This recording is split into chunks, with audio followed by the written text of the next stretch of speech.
নমস্কাৰ অনুভৱ টিভিলৈ আপোনালোকক স্বাগতম জনাইছো। আজি আমি এটি বিশেষ বিষয়বস্তু লৈ আহিছো। পেটিএম বেন্ড হল নহয় জানো?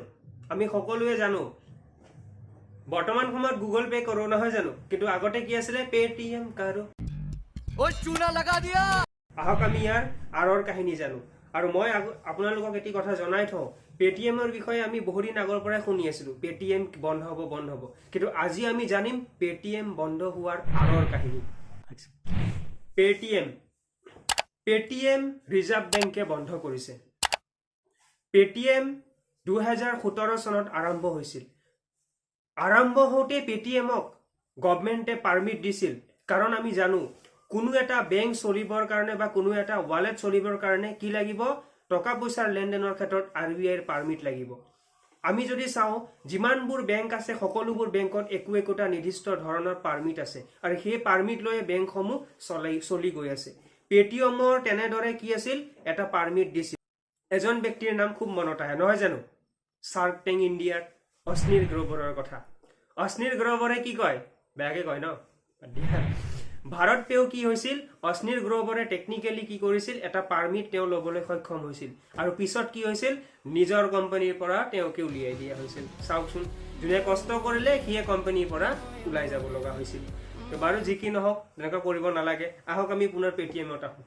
পেটিএম চলিবৰ কাৰণে 2017 অৰ্থাৎ 2017 চনত ৰিজাৰ্ভ বেংকৰ পৰা এটি পাৰ্মিট পাইছিল, আৰু পাৰ্মিটত লিখা আছিল কি, যে তেওঁলোকে 1 লাখ ব্যক্তিক ৱালেটৰ কাৰণে সুযোগ প্ৰদান কৰিব।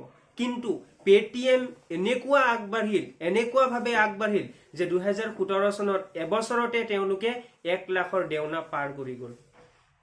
বৰ্তমান সময়ত পেটিএমৰ ইউজাৰ্ছ হৈছে 20 মিলিয়ন। কি যেতিয়া পেটিএমে কি ক'লে, যে তেওঁলোকৰ ইউজাৰ্ছ বাঢ়িছে, গভৰ্ণমেণ্টৰ RBIৰ চকু পেটিএমৰ ওপৰত পৰিল, আৰু লগে লগে পেটিএমৰ ওপৰত এটি নটিচ জাৰি কৰিলে, যাতে আপোনালোকে KYC খিনি আপডেট কৰক। আৰু KYC আপডেট কৰাৰ সময়ত দেখা গ'ল বহুত ব্যক্তিৰে পান কাৰ্ড আপডেট কৰাৰ কথা কৈছিল, কিন্তু পান কাৰ্ডত আপডেটতো বহুতো খেলি মেলি দেখা পোৱা গ'ল। আৰু সেই ৱালেট বেংকটোৱে বৰ্তমান সময়ত যিবোৰ RBIৰ গাইডলাইন, সেই গাইডলাইনসমূহ পালন কৰাৰ অৱস্থাতে নাই। কাৰণ মই কৈছো 1 লাখ পাৰ্মিটৰ বদলি 20 মিলিয়ন দেখা গৈছে। তাৰ উপৰি কোনো ধৰণৰ KYC আপডেট নাই। আৰু KYC আপডেট কৰাৰ পিছত ৰিজাৰ্ভ বেংকে দেখা পালে যে ইয়াত কোনো নিয়মিতভাৱে বা নিয়মাৱলী মানি নচলাকে পইচাৰ লেনদেন কৰি থকা নাই। আৰু তাৰ বাবে ভাৰত চৰকাৰে ক'লে যে এই টকাসমূহ হাৱালা টকাৰ মানে য'ত চৰকাৰী কোনো ধৰণৰ টেক্স নাপায়, টেক্স বচাবলৈ মানুহে ইয়াত পইচাৰ লেনদেন কৰা ব্যৱস্থাটোক হাৱালা বজাৰ বুলিও কোৱা হয়। আৰু সেই হাৱালা বজাৰৰ পৰিমাণ বাঢ়ি গৈছে। সেয়েহে বৰ্তমান সময়ত 29 ফেব্ৰুৱাৰীলৈকে পেটিএমক এইটো কথা এটা গাইডলাইন জাৰি কৰিছে, যাতে তেওঁলোকে কাষ্টমাৰত কোনো ধৰণৰ নতুন ব্যক্তিক বা নতুন কাষ্টমাৰক এড কৰিব নোৱাৰিব। আৰু লগতে যিসকল কাষ্টমাৰ আছে তেওঁলোকে কোনো ধৰণৰ পইচাৰ লেনদেন কৰিব নোৱাৰিব। যদিও তেওঁলোকে কেৱল এইটো সুবিধা দিয়া হৈছে, পইচাখিনি তেওঁলোকে যদি বেলেগ একাউণ্টত উলিয়াই ল'ব বিচাৰে, তেওঁলোকে উলিয়াই ল'ব পাৰিব ৱালেটৰ পৰা। আৰু লগতে তেওঁলোকৰ যিটো ফাষ্ট ট্ৰেকৰ সুবিধা, সেই ফাষ্ট ট্ৰেকৰ সুবিধাটো চৰকাৰে অনিয়মিত হোৱাৰ কাৰণে বন্ধ কৰিছে। আৰু লগতে এইটো কথা কৈছে যে যিবোৰ কেছবেকৰ সুবিধা আছে, আমি কেতিয়াবা ৰিচাৰ্জ কৰো, কিবা কৰো, তাত কিছুমান কেছবেক আছে, বা আমি কিছুমান টোকেন লওঁতে আমি ৰিভিল কৰো, গিফ্ট কাৰ্ড আছে ৰিভিল কৰো, সেইবোৰৰ কাৰণে যিবোৰ পেটিএমৰ যিবোৰ কেছবেক আহিব, সেইটো তেওঁলোকে গ্ৰহণ কৰিব পাৰিব। কিন্তু কি নোৱাৰিব, তেওঁলোকে নোৱাৰিব পইচাৰ কোনো ধৰণৰ লেনদেন কৰিব পৰা ব্যৱস্থাটো গ্ৰহণ কৰিবলৈ।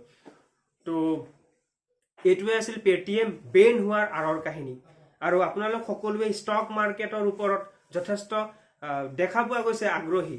তো পেটিএমৰ ষ্টক যিসকল ব্যক্তিয়ে ইনভেষ্ট কৰি থৈছিল, সেই ইনভেষ্ট বৰ্তমান যথেষ্ট ক্ষতি হৈছে। প্ৰায় 35% পেটিএমত লষ্ট হৈছে, আৰু দিনক দিনে আৰু পেটিএমৰ লষ্ট হৈ থকা দেখা গৈ আছে। ইউটিউব চেনেলটো চোৱাৰ পিছত আপোনালোকে এই ভিডিঅ'টোৰ ওপৰত আপোনালোকৰ মন্তব্য দাঙি ধৰক, কমেণ্টত জনাওক, আৰু ভিডিঅ'টো শ্বেয়াৰ লগতে ছাবস্ক্ৰাইব কৰিব, যাতে আমি অন্য যিবোৰ আপডেট আছে সেই আপডেটবোৰ আপোনালোকৰ ওচৰত জনাই থাকিবৰ কাৰণে আমাৰো ভিতৰৰ পৰা মনোগ্ৰাহী হয়, আৰু আমিও আগবাঢ়ি যাবলৈ চেষ্টা কৰিব পাৰোঁ। ধন্যবাদ।